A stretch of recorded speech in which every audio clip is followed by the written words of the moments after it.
Hello. Beep boop boop boop boop boop boop boop boop. Let's do one of these.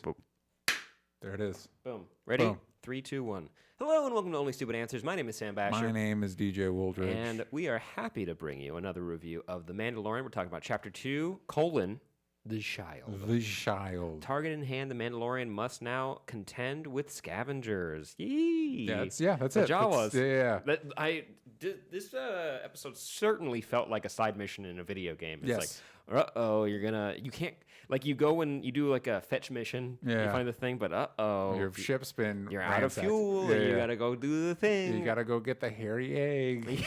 That was, when they looked at when he brushed it, I was like, I think this might be the first gross thing that bothers me in Star Wars is the hairy, muddy egg. The testicle that he has to pull out. The single testicle that he has to. Wow, this episode ruled. How great would that have been if he killed there was a name for the rhino monster, but he killed it, rolled it over, and cut off one testicle to take it back to and then the his Jawas people. went and... Oh, Jawas are little shits. No, I really liked. So when we did our first review, I enjoyed the first episode, but I didn't love it as much as other people seem to love it. This episode, specifically the first half, was really good. The first half, where it's almost completely. It is completely dialogue free, and he gets back, and his ship has been ransacked by Jawas, like heavily ransacked. Like they did swift work.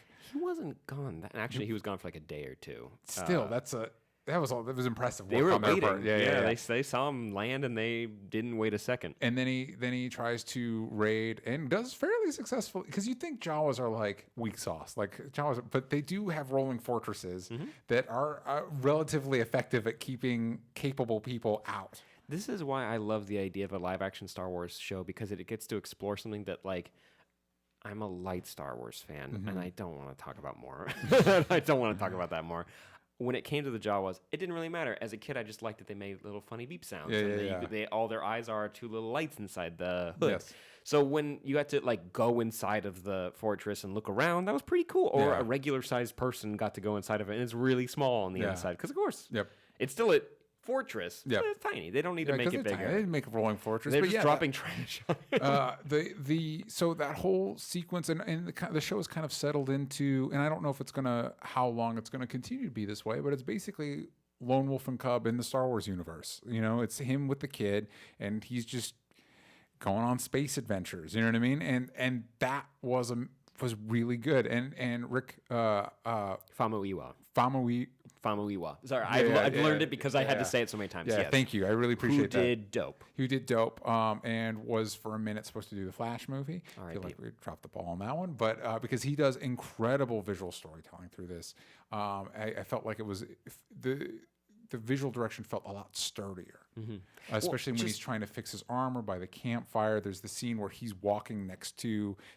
I've seen online. There's a name for the floating egg that the like baby crib, Yoda is in. When you see them like walking on the horizon and the eggs floating next to him, a lot of really cool visuals. And I love the idea of like kind of doing the keep away with the crib when he's fighting the mud rhino, where he's just kind of whiffing it out of the way. And also just fun, just learning so much about the Mandalorian. I knew that it was kind of like a religion for them, and they verified that in this. I totally forgot that the guns just make people disappear. Bye-bye. They're just totally gone. Yep, except for the coats. Which is very War of the Worlds, Steven Spielberg remake. Yeah, it's also a cool visual. I saw somebody was just like, wait, are those like the strongest coats? It's just a cool visual. Like, it just looks cool. Yeah, you don't need to overthink that part. And also the episode opens when he fights those lizard people, right? That was a really good fight. Yeah. That was a really cool fight. And you're kind of just looking at it through the eyes of the little baby Yoda. Yeah. Someone called it something, and it's going to come to me eventually. 2 reviews after this, and I'm going to yell it out. So make sure you watch all of our content from the chain of thought. And I've seen people like wonder, like, could it be like a reincarnation of Yoda? Apparently this takes place like 5 years after Return of the Jedi. So Yoda's only been dead like the baby's 50 years old. Yoda's only been gone 6 years. Could be his kid though. Yeah, I'm kind of hoping. He's gone for a while. I'm kind of hoping there's zero connection to, other than the same species, zero connection to Yoda. Because and whatever these things are, they're really rare and they're incredibly powerful. And they're force sensitive, which is at least Yaddle is getting a lot of love right now, mainly because it's really fun Maybe to it's say. Yaddle's kid. Yeah. What if we teach this one to speak the right way forward? We can only hope. We can only hope. It's only going to take, what, like 100 years? Oh my God, all of his loved ones will be dead so many times over. That's awful. Yeah. But there's something just so endearing. Like, I love when he's at the fire, he's fixing up his armor, and it gets out, and he kind of tries to, like, go over and touch me. He's like... Yeah, cut it out. I like the implication because at the end of the episode when he's talking to Nick Nolte's character, Nick Nolte asks him to explain what happened again, and he's unsure what happened. And it's a good reminder that, like, they might not know. Like, they might not, like... Granted, it's not really that long since the episode 1 through 3. That baby was probably born then. Yeah. So, but the fact that during the original trilogy era, the only people that would really know about the Force or using the Force is Luke and his dad. Mm-hmm. Everybody else is SOL, like on what all that entails. And also, they just might not know what Yoda, like, they don't know anything about his biology or where he comes from and Force. Like, they don't know what they're in for. It was one of those magical scenes when he lifts up the rhino. Because it's like, I really hope he doesn't do something violent. I don't want him to, like, he's watching his dad now, and he's imprinted on him, and he's going to be violent, and he's going to be a murderer. I'm into violent Yoda, actually. It could be cool, but I like that the baby wasn't. Yeah. This 50-year-old elderly baby. Hey, listen, it does eat a frog whole. Yeah, and you brought this up. He's going to need to change a diaper eventually. Especially when it was in that force coma for a minute. Could you imagine 50 years of not knowing how to use a bathroom? Yeah. Like, that's a burden. Yeah. That's a burden on society if you can't figure that out. That's the only reason Werner Herzog wants to get rid of that baby. That baby's a burden on society. They're just going to put in the egg, close it up, and go ahead and kick it right in the space. These things are menaces.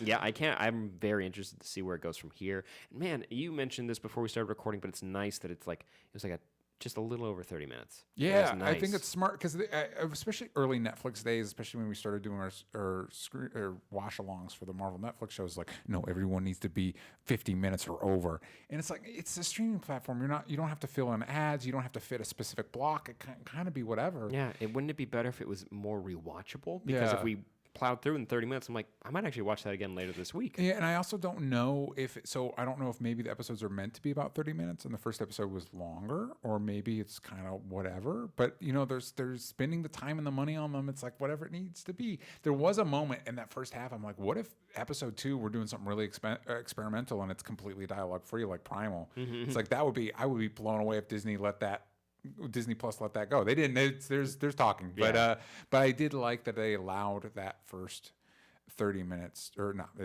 episode's 30 minutes. That first 10 to 15, like breathe, And you just got to sit with the characters and see that while he is a mercenary and he's a hired gun, it's like there's a sincerity to him. Yeah. But also he does get more money if the thing's alive. Yeah. So. I will argue that I think Mando is more interesting when he's not talking. Oh, because at the end, when you do your solemn silent, it's more types. That once he's talking whenever he's talking to people, he kind of becomes less complicated. Like when he's talking to Nick Nolte, he's like, "Yeah, man, you take some of my things." He's just super nice, and it's like that's not interesting. You know what I mean? That's not like we have a whole galaxy full of nice people doing nice things. I think it'd be more interesting if what motivated him and how he operated was more complicated and gave him room to grow, as opposed to maybe he starts as a bad person and he grows into a better person, as opposed to he's a pretty chill dude already. He's chill, but also he is ruthless. We did see him slice a member Squid Guy. Yeah. He's dead and he's super cut in half. Squid Guy shot first. I don't know. McClunky.